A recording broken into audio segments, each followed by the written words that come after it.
Hello, Candace here. Congrats on completing the warm-up area. That's great. And welcome to Module 1, which I'm calling Watch Your Thinking. So this module is going to be all about diffusion and how to handle negative thoughts. This video that we're starting with will be an introduction to what we're going to cover in this module.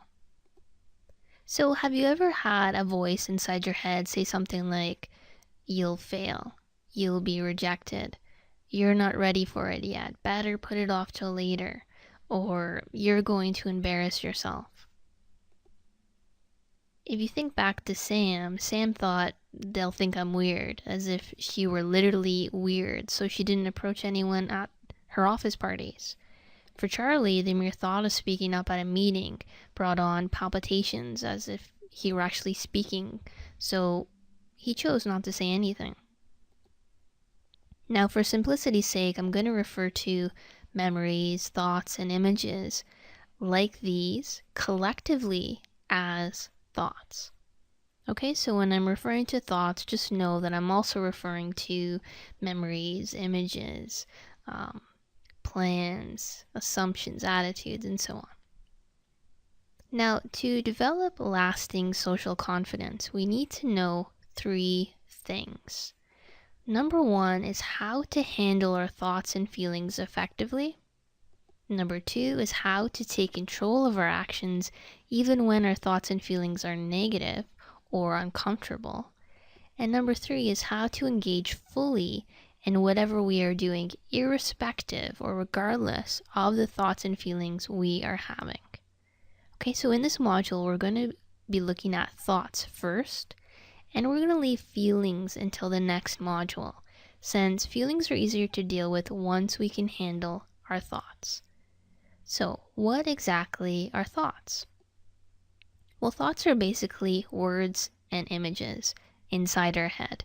They may include, as I mentioned before, memories, beliefs, fantasies, ideas, attitudes, assumptions, desires, judgments, and so on. Yet they are all constructed from two basic building blocks: words and images. I mean, you can check this out for yourself. Close your eyes for a moment and simply notice what your mind is doing right now.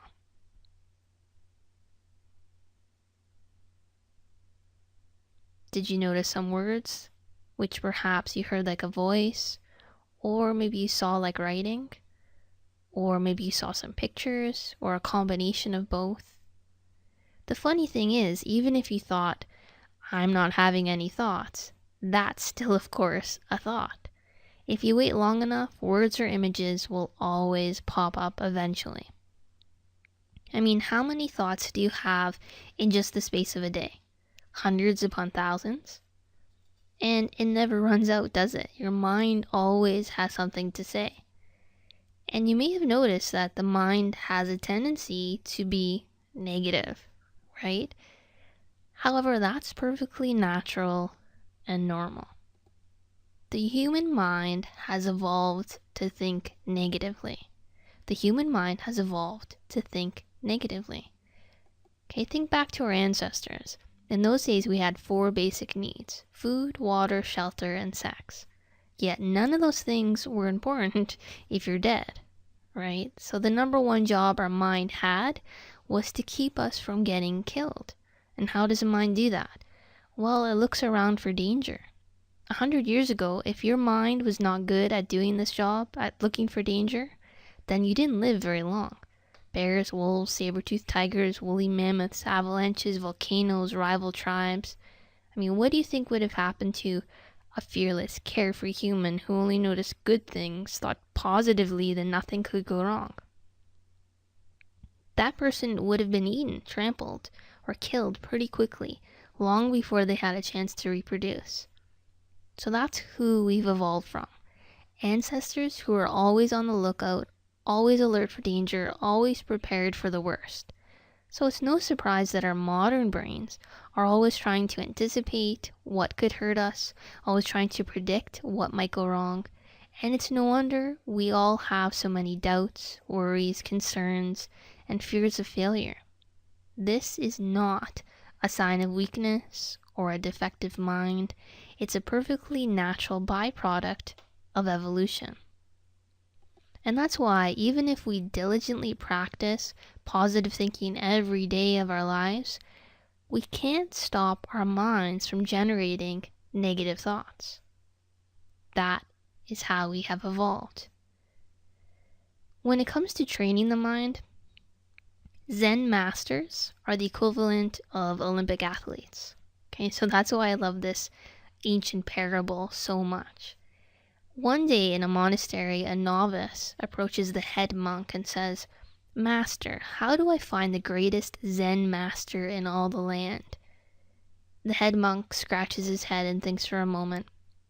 Then he says, "Find the person who tells you he or she has eliminated all negative thoughts.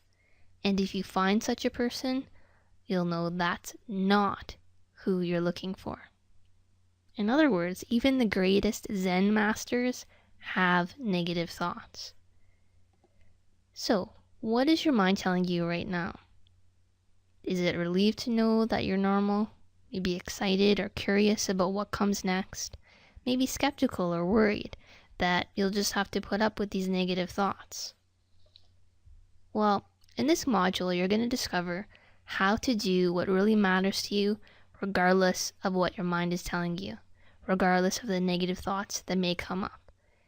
In the next lesson, we're going to do a quick exercise to answer the question, are negative thoughts really inevitable? So you can see for yourself, experience for yourself, this evolution in action. Alright, so I'll see you in the next video.